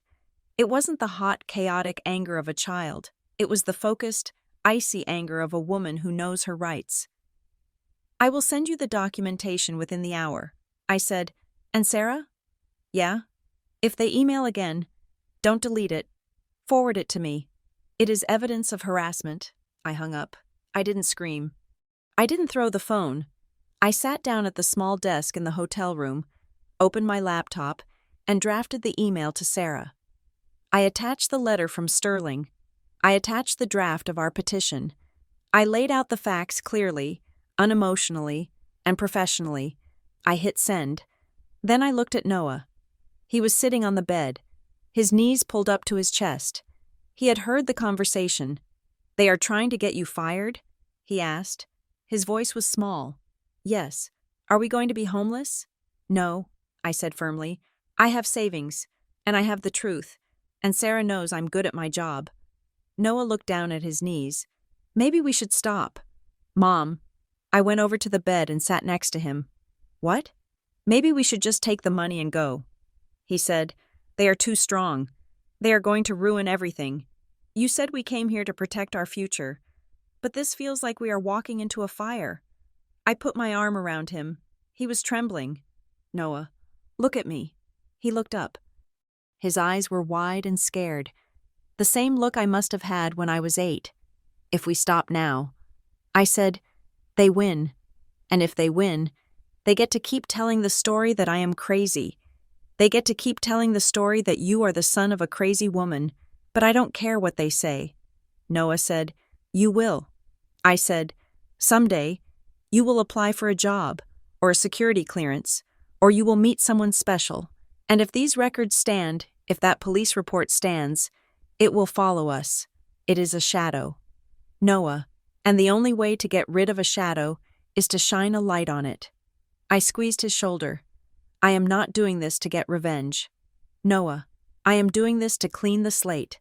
I am doing this so that when we leave this town, we leave with our heads up and our names clear. He took a breath. "Okay," he said. "But can we get pizza?" I smiled. "Yes, we can get pizza." That afternoon, Sterling filed the petition. In re, the estate of Richard Bailey. Petition to unseal records and compel accounting. It was done. The clock was ticking. 2 hours later, Sterling called me. "We have a hearing." He said, "When?" "The judge is not happy about the allegations of fraud involving a charitable entity," Sterling said. "He wants to hear this immediately." He cleared his docket. "When?" I repeated. "December 23rd. Sterling said. I looked at the calendar on the wall. 2 days before Christmas. The irony was perfect. 25 years ago, on Christmas, they had exiled me. Now, 2 days before Christmas, they would have to answer for it. "Where?" I asked. "County Courthouse," Sterling said. "Courtroom B, 9 a.m. Will they be there?" "They have to be," Sterling said. The judge issued a subpoena for Julian and the Foundation's financial records, and he requested your father's presence, though given his health, he may appear via video link. "What about my mother?" "She is not a named party to the trust, strictly speaking, but she will be there," Sterling said. "She won't let them face this alone." I hung up the phone. I walked to the window and looked out at the snowy street. The Christmas lights were twinkling. The town looked peaceful, asleep under a blanket of white, but underneath the snow, the ground was hard and frozen. I wasn't the little girl in the velvet dress anymore. I wasn't the victim. I was the plaintiff. I turned to Noah. "Get your suit ready," I said. "We are going to court." The battle lines were drawn. There was no going back. The leave and never return order had been revoked. I had returned, and I wasn't leaving until the record showed exactly why. I checked my email one last time. There was a reply from Sarah. "Received. I spoke to the partners. We are blocking the sender. We are with you. Maddie, handle your business." I closed the laptop. I was ready. The courtroom smelled of floor wax and damp wool. It was December 23rd, a day when most of Kingsport was busy buying last-minute turkeys or wrapping presents. But courtroom B was cold, bright, and silent. I sat at the plaintiff's table next to Arthur Sterling. Noah was in the gallery behind me, wearing a navy blazer we had bought at a department store the night before. He looked small in the high-backed wooden bench, but his posture was rigid. His eyes fixed on the judge. Across the aisle, the defense table was crowded. My brother, Julian, sat in the center, flanked by 2 attorneys from a high-priced firm in the capital. My mother was there, too, sitting a few feet back, looking fragile and impeccable in a charcoal suit.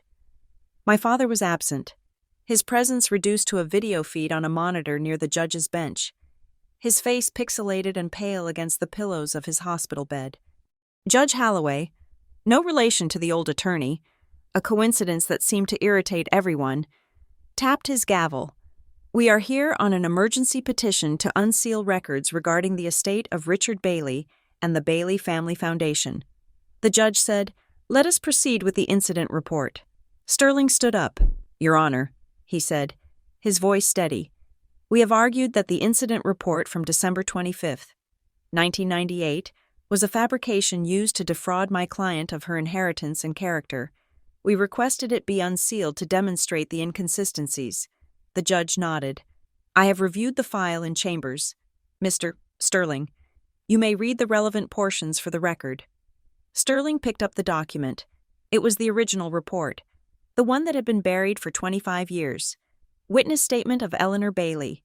He read, "At approximately 7:15 p.m., the minor child became hysterical. She exhibited strength beyond her age, overturning a heavy oak chair and threatening the physical safety of her father. She was screaming incoherently about finances.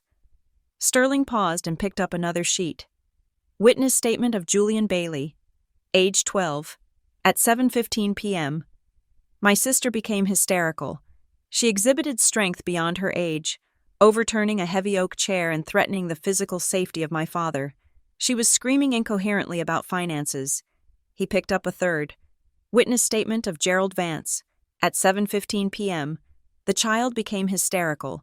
She exhibited strength beyond her age. Sterling lowered the papers. Your Honor, he said, looking at the judge. These are not independent recollections. These are a script. 3 different adults and one 12-year-old child used the exact same phrasing, exhibited strength beyond her age and threatening the physical safety. It is statistically impossible for 4 people to recall a traumatic event with this level of lexical precision unless they were coached. I looked at Julian. He was staring straight ahead. His jaw clenched so hard, a muscle feathered in his cheek. Furthermore, Sterling continued, the report describes an 8-year-old girl weighing 55 pounds as if she were a linebacker, overturning a solid oak dining chair, threatening the safety of a grown man. The physical reality does not match the testimony. The defense attorney, a sharp-featured man named Prescott, stood up. Objection, he said smoothly. Memories align when truth is singular. The family was traumatized. They likely discussed the event afterward, which consolidated their language. That does not make it false. It makes it hearsay disguised as evidence, the judge said dryly. He looked at the defense table. I am granting the motion to unseal the report. The judge ruled. The inconsistencies are significant enough to warrant public scrutiny, especially given the estate implications. A ripple of tension went through the room. The seal was broken. The lie was exposed to the air. But we are not done, the judge continued. He picked up a folder. Mr.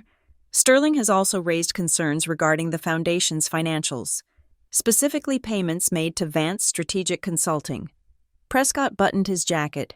Your Honor, the Foundation is a private charitable entity. Its vendor lists are proprietary. Ms. Bailey has no standing to audit the Foundation simply because she is unhappy with her father's will. She has standing if the Foundation was used as a vehicle to hide assets that should have been part of the estate, the judge countered. And frankly, Mr. Prescott, the charitable status of the organization makes it a matter of public interest. Tax-exempt entities do not get to hide behind the veil of privacy when allegations of fraud are credible. He looked at the monitor where my father was watching. I am ordering the production of all financial records related to Vance Strategic Consulting for the past 25 years. The judge said, and I want them by tomorrow morning. My father's face on the screen didn't change, but the audio feed picked up a heavy, rattling breath. Court is in recess until 2 p.m., the judge said. The hallway outside the courtroom was crowded. Reporters had started to sniff around. A prominent family, a sealed record, a holiday scandal. It was catnip. I tried to move toward the exit, but a hand caught my arm. It was Prescott, the defense attorney. Ms. Bailey, he said. A word? Sterling stepped in front of me. You can speak to me. Mr. Prescott. Mr. Bailey would like to speak to his daughter. Prescott said, ignoring Sterling. Alone. I looked at the monitor in the corner of the hallway where my father's video feed was still active. Though muted, he is in a hospital bed, I said. He is on a secure line in the witness room via tablet, Prescott said. He is asking for 5 minutes. Father to daughter. I looked at Sterling. He gave a small shrug. It is your call, Madeline, but be careful. I walked into the small witness room. Someone had set up a tablet on the table. My father's face filled the screen. He looked older than he had in the living room. The hospital lighting washed him out, turning his skin the color of parchment. Madeline, he wheezed. What do you want? Richard? I asked. Sitting down. You are winning, he said. His voice was thin. I suppose that makes you feel powerful. It makes me feel tired. I said, I want to make you an offer. He said, not a legal one, a personal one. I waited. I will tell you the truth. He said, all of it. I will tell you about Sarah Vance. I will tell you about the money. I will tell you why I did what I did. I will give you the validation you have been craving for 25 years. And in exchange? You sign the release, he said. You drop the petition. We seal the records back up. You walk away with the money and the truth. I stared at the pixelated image of the man who had raised me. He still didn't get it. He thought the truth was a commodity he could trade. He thought my need to know was a leverage point he could exploit. Why does it have to be a trade? I asked. If you are dying, why can't you just give it to me? Why can't you just be a father for 5 minutes without an agenda? Because I have a legacy to protect, he said sharply. The foundation. It does good work. Madeline, we have sent hundreds of kids to college. We have built libraries. If you expose this, all of that goes away. The Bailey name becomes a joke. The Bailey name is a lie. I said, you built libraries with laundered money. I built them, he shouted, his voice cracking. I did something good with the bad money. Doesn't that count for anything? No, I said, it doesn't. Not when you had to destroy your own daughter to do it. I stood up. I am not signing anything. I said, if you want to confess, you can do it to the judge. I walked out of the room.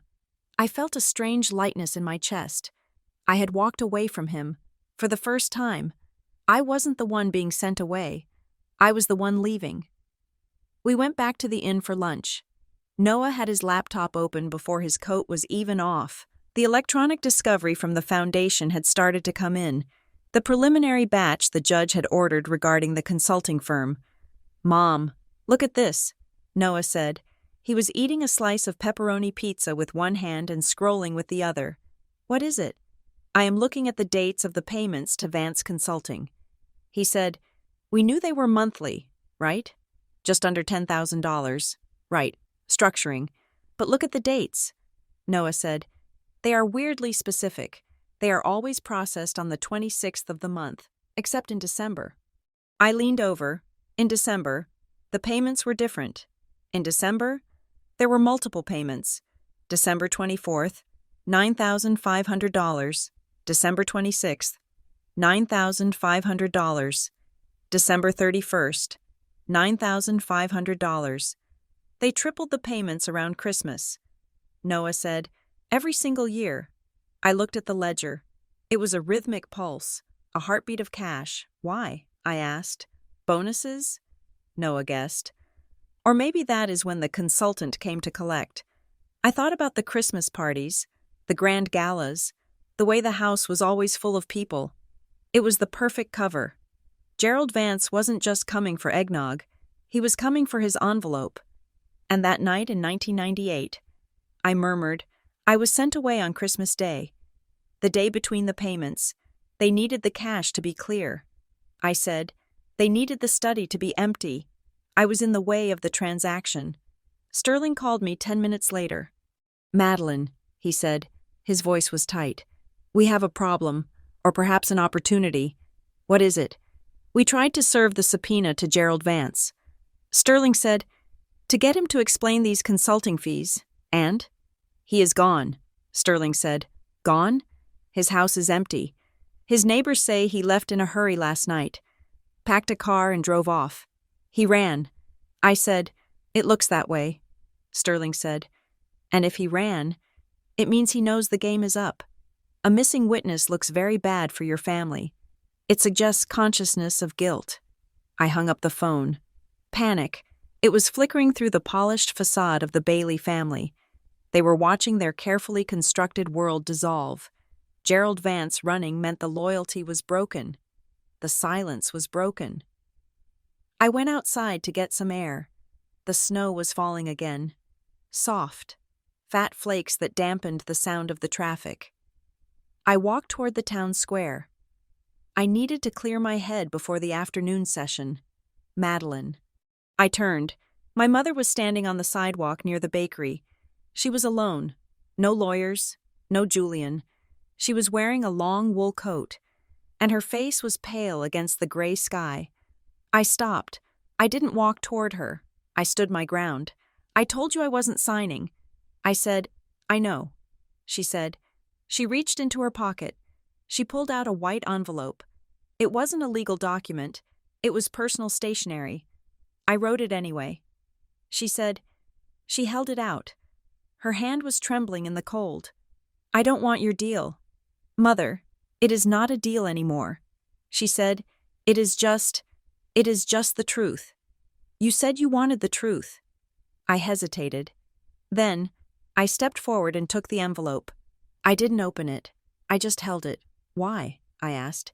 She looked at me, and her eyes were incredibly sad. Because I watched you in court today, she said. You looked so strong. You looked like someone I don't know. She wrapped her coat tighter around herself. I let them make you the villain. Madeline, I let Richard and Julian tell that story about you. Why? I asked again. Because I was afraid of being alone. She whispered. The confession hung in the cold air between us.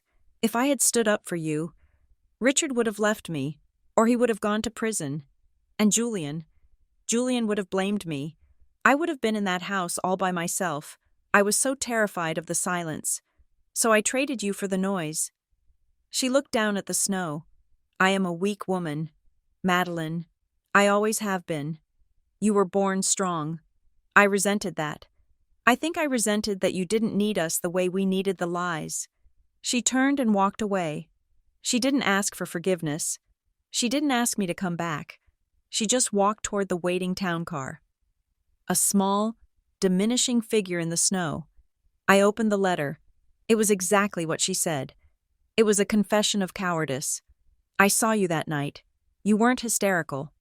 You were just a little girl asking a question. But a question is a dangerous thing in a house built on answers we couldn't afford. I folded the letter and put it in my pocket. I waited for the anger to return. I waited for the grief.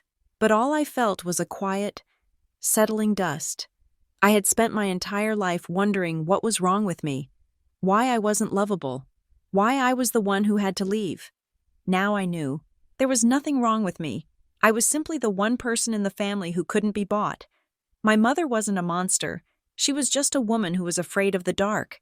And because she was afraid of the dark, she had extinguished her own light. I didn't hate her anymore, but I didn't need her, either.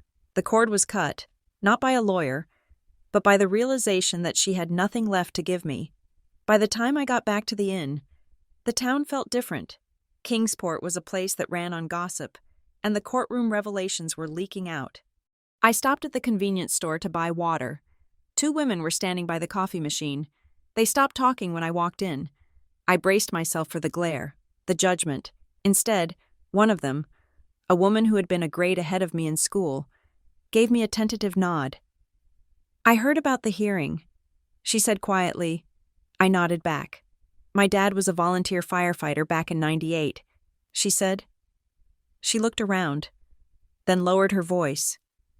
He always said that call was weird. Weird how? I asked. He said there was no patient. She said, when the ambulance got there, your dad was sitting in a chair drinking brandy. He said he felt better. They didn't even take him to the hospital. But the lights. He said your uncle insisted they keep the emergency lights on. For the neighbors to see. She paused. And he said he saw you, in the back seat of a car. You weren't screaming. You were just staring out the window. She looked at me with a new expression. Not pity, respect. We all thought you were crazy, she said. I guess we were listening to the wrong people. I bought my water and walked out.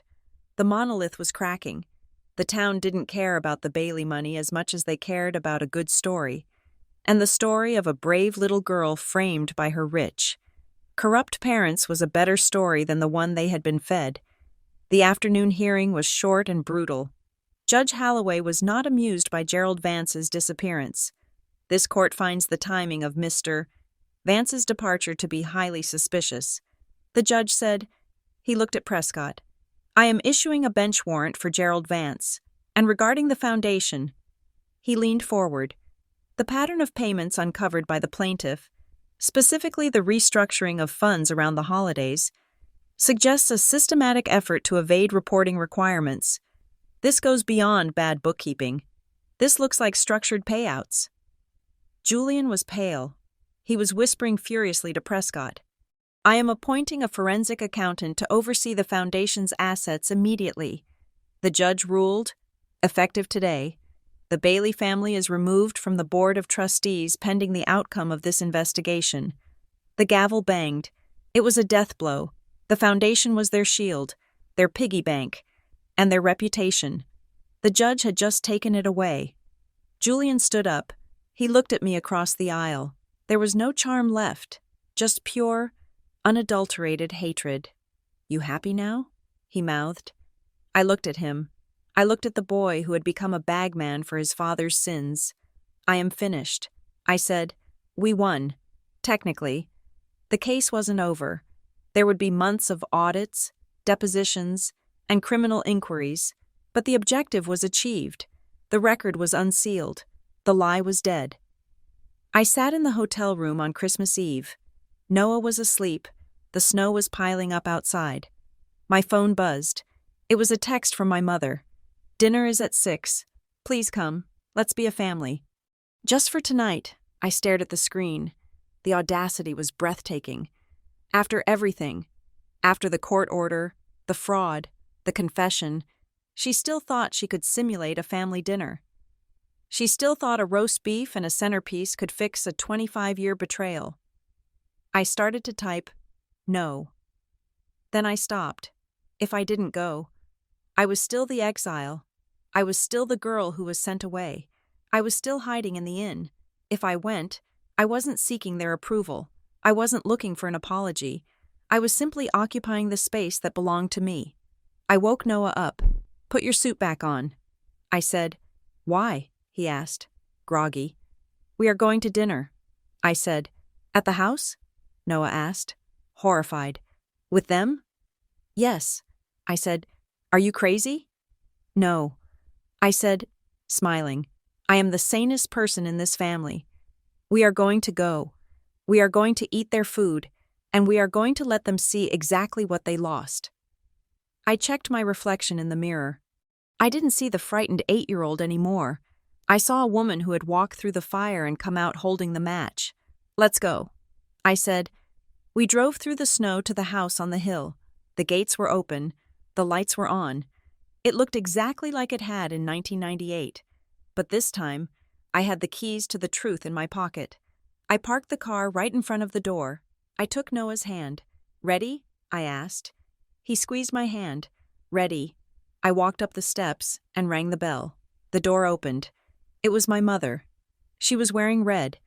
She looked nervous, hopeful, and pathetic. Merry Christmas, Madeline. She said. I looked at her. I didn't smile. I didn't scowl. Hello, Mother. I said.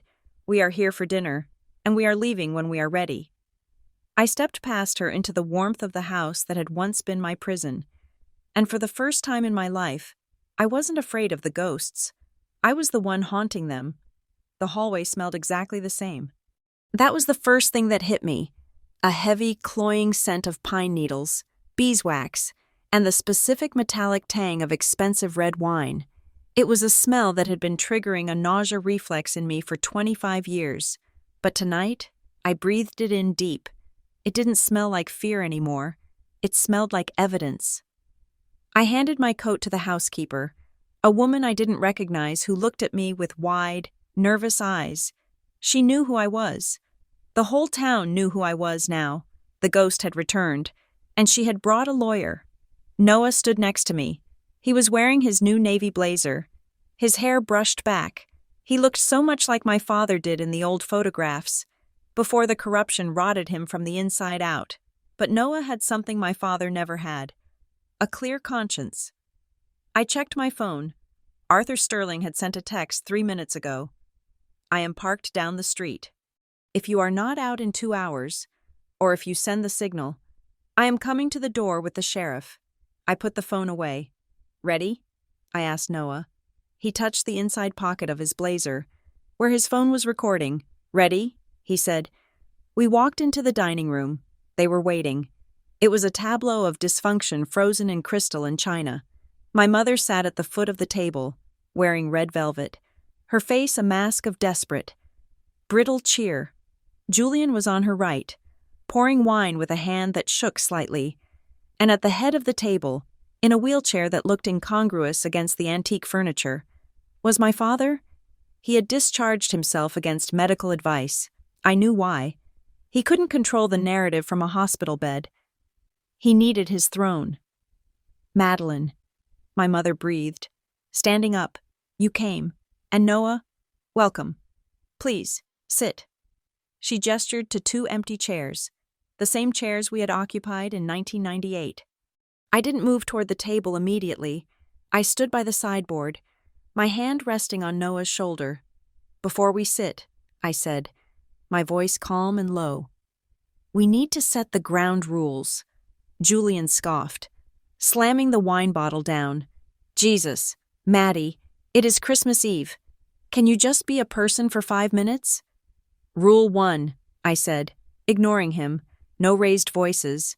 If anyone yells, we leave." "Rule 2, no one speaks to Noah without me present. You do not isolate him. You do not tell him stories about the good old days. And Rule 3, I looked at my father. No lies. If I hear one lie, one single contradiction of the facts established in court yesterday, we walk out the door and I call the press." My father's eyes were hooded, reptilian in their stillness.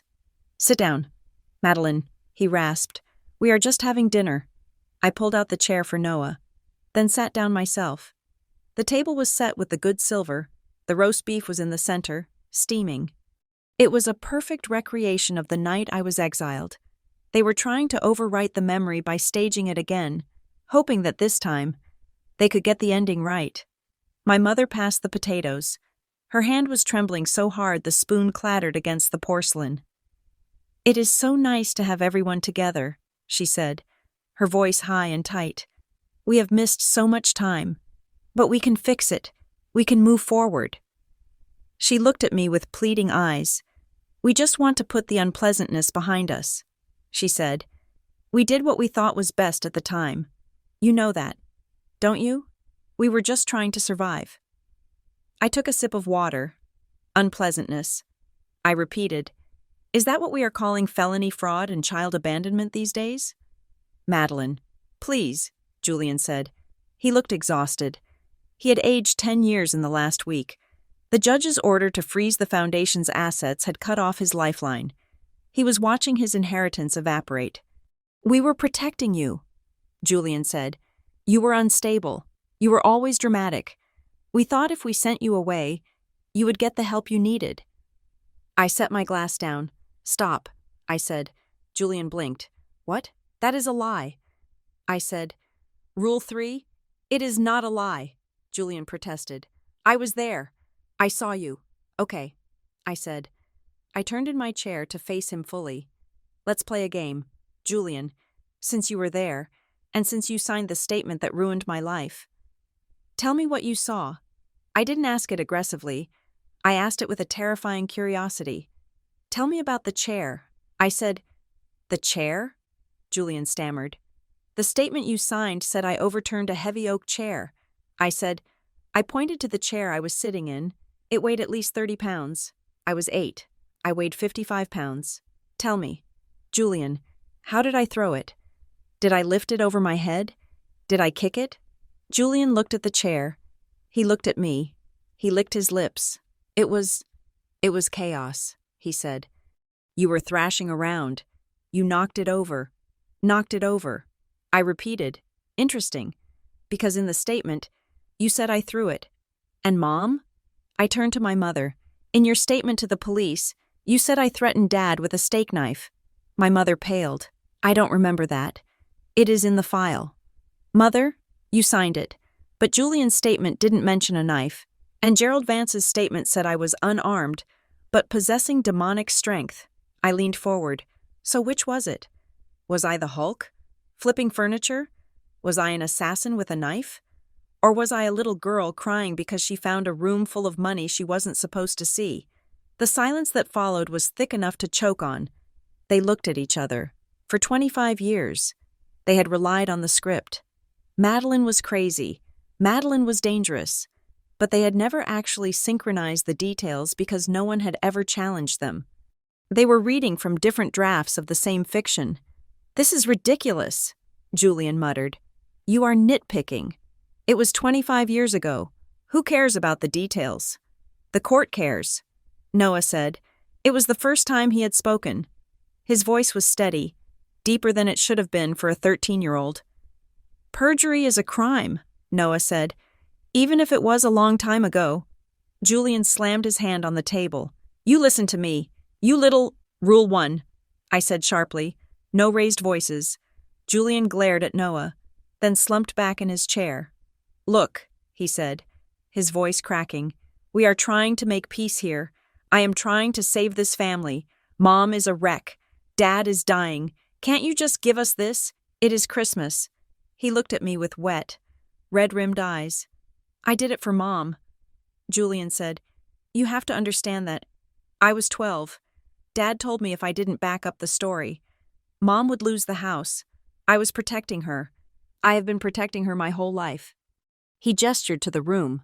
"The tree, the lights, doesn't that count for something? Isn't forgiveness the whole point of this holiday?" He was weaponizing the season. He was wrapping his cowardice in tinsel and asking me to accept it as a gift. I looked at Noah. Noah looked back at Julian. He didn't blink. "Christmas doesn't erase accountability," Noah said. It was a simple sentence, but it landed like a gavel. My mother let out a small sob. She put her napkin over her mouth. My father cleared his throat. It was a wet, rattling sound. "Enough," he said. We all turned to look at him. He was gripping the arms of his wheelchair. His face was gray, but his eyes were clear. He was looking at me, not at Julian, not at the table. At me. "She didn't do it," he said. "Richard," my mother whispered. "She didn't throw the chair," my father said. His voice gained a little strength. "She didn't have a knife. She didn't threaten anyone." He took a breath that whistled in his lungs. "She was sitting right there, eating her peas." She looked up at me and asked, "Daddy, why is Mr. Vance putting money in the briefcase?" I felt a chill go down my spine. That was it, the memory. She asked it loud. My father said, "The windows were open. The staff was in the kitchen." He looked at me with a strange expression. "It wasn't love. It was recognition. You were always so observant. Madeline, you noticed everything. The missing wine bottles, the phone calls. Most kids live in their own world. You lived in ours, and that was dangerous." I said, "It was fatal," he corrected. "For the business." He reached for his wine glass, his hand shaking, but he didn't drink. He just held it. "I was leveraged," he said. "I had borrowed $3 million from a private equity group that well. They weren't a bank. They were structured as a charitable trust to avoid oversight. Vance handled the transfer. The foundation." I said, "The foundation was the mechanism," he admitted. "We took donations, washed them through the scholarship fund, and paid back the principal plus interest to the lenders disguised as consulting fees to Vance. It was clean. It was working. Until I walked in. Until you walked in," he said. "And then you asked about it at dinner. If you had kept talking, if you had mentioned the cash to anyone, the lenders would have called the loan immediately. We would have been liquidated. So you liquidated me instead." My father nodded slowly. "You were the leak," he said. "We had to plug the leak, the medical story. It was blunt, but it was effective. It discredited you instantly. If the crazy girl says she saw money, nobody listens." He looked at Noah. "It wasn't personal. Madeline, it was business. We just needed you gone until the loan was paid off. But you never let me come back," I said. He shrugged, a small movement of his shoulder. The story worked too well. "By the time the loan was clear, you were established as the troubled child. Bringing you back would have raised questions. Why fix what wasn't broken? Why fix what wasn't broken?" I looked at the man who had sired me. He was a sociopath. He didn't see people. He saw assets and liabilities. I had been a liability. So he had written me off. And Leo Vance? I asked. "Why is he in the trust?" My father sighed. "That is the restitution," he said. "What do you mean?" "Sarah Vance." He said, "Gerald's daughter. She was the one who managed the books. She knew where every dollar went. When she died, there were irregularities in her car accident." The room went cold. I stared at him. Irregularities? My father waved a hand. Nothing proven. But Gerald was angry. He threatened to go to the FBI, to keep him quiet, and to keep the consulting arrangement flowing. I agreed to a settlement, a trust for the boy, $2 million, structured as a charitable obligation so it wouldn't look like a payoff. It wasn't a scholarship, it was blood money. My father had used the foundation to pay off the family of a woman who might have been killed to protect his secret. I looked at my mother. She was staring at her plate, tears sliding silently down her nose. She knew. She had always known. I looked at Julian. He looked sick. He had been protecting a murderer, or at least an accessory to murder. I sat back in my chair. I could have screamed. I could have flipped the table. I could have unleashed 25 years of rage on these people. But I looked at Noah. He was watching me. He was waiting to see what I would do. If I exploded, I became the crazy woman they said I was. If I screamed, I became the hysterical child. I took a deep breath. I picked up my fork. "Thank you for the truth, Richard," I said quietly. My father looked surprised. He had expected a scene. He had expected me to break. "That is it?" he asked. "That is the facts." I said, "Now, here are the consequences." I didn't look at my mother. I spoke to the room. "I am not going to sue you for emotional distress." I said, "I am not going to sell my story to the tabloids. I am not going to drag this out." Hope flickered in Julian's eyes. "But," I continued, my voice hardening like steel, "I am not signing the release." The hope died. "I will cooperate fully with the forensic accountant the judge appointed. I will turn over every piece of evidence I have, including the recording of this dinner." Julian's head snapped up. "You're recording?" Noah tapped his pocket. "Rule 3, Uncle Julian, no lies." I continued. "The foundation will be dismantled. The money you stole, the money you laundered, will be recovered and given to actual charities. The ones you used as a front. And what about us?" My mother whispered. "You will have what you have."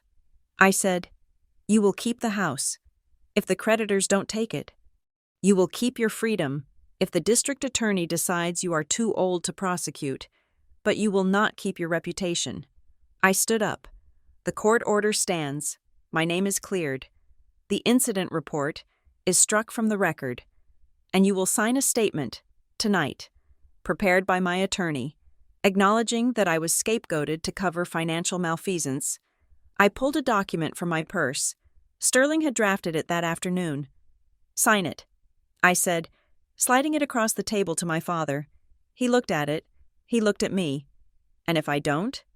"Then I give the recording of you admitting to irregularities in Sarah Vance's death to the state police," I said, "and we see if they want to open a homicide investigation."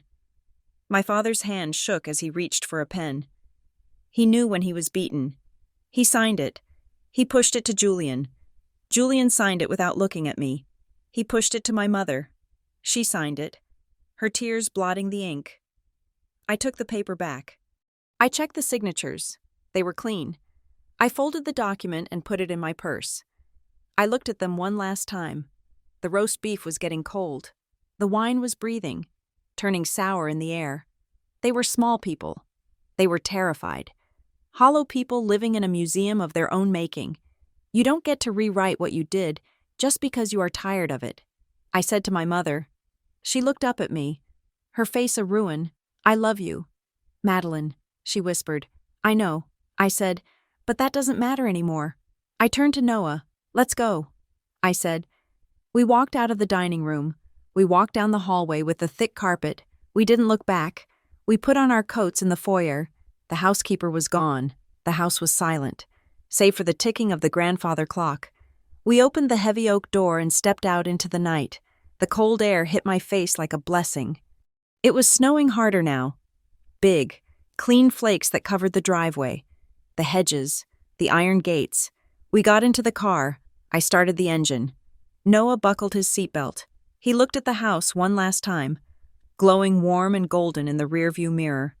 "Did we win?" he asked. I touched the purse where the signed confession lay. "We got the truth," I said, "and we got out. That is winning. That is freedom. Noah." I put the car in gear and drove down the long, winding driveway, past the stone pillars, past the sign that said, "Private Property." We drove through the town of Kingsport, past the gazebo with my family's name on it, past the bakery, past the church. We hit the highway entrance ramp. I accelerated. The lights of the town faded behind us, shrinking into the distance until they were just a blur of white and red. I didn't feel happy. Happiness is a fleeting thing. I felt something solid. I felt the ground under my feet. I looked at Noah. He had put his headphones on. He was watching a video on his phone. Something funny, because he was smiling. He was safe. He wasn't the minor beneficiary of a crime. He was just a kid. I turned my eyes back to the road. The snow was clearing up ahead. The lane was open. I drove us home.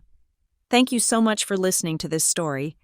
It was a journey into the dark heart of a family secret, but I hope it reminded you that the truth, no matter how painful, is always worth fighting for. I would love to know where you are listening from today. Please leave a comment down below with your country or city. It is always amazing to see how far these stories travel. If you enjoyed this story and want to hear more tales of justice, betrayal, and redemption, please make sure to subscribe to Revenge Stories and hit that notification bell so you never miss an upload. And finally, I want to hear your thoughts. Do you think Madeline did the right thing by walking away? Or should she have done something more? Let me know in the comments in English. Until next time, stay safe and watch out for the quiet ones.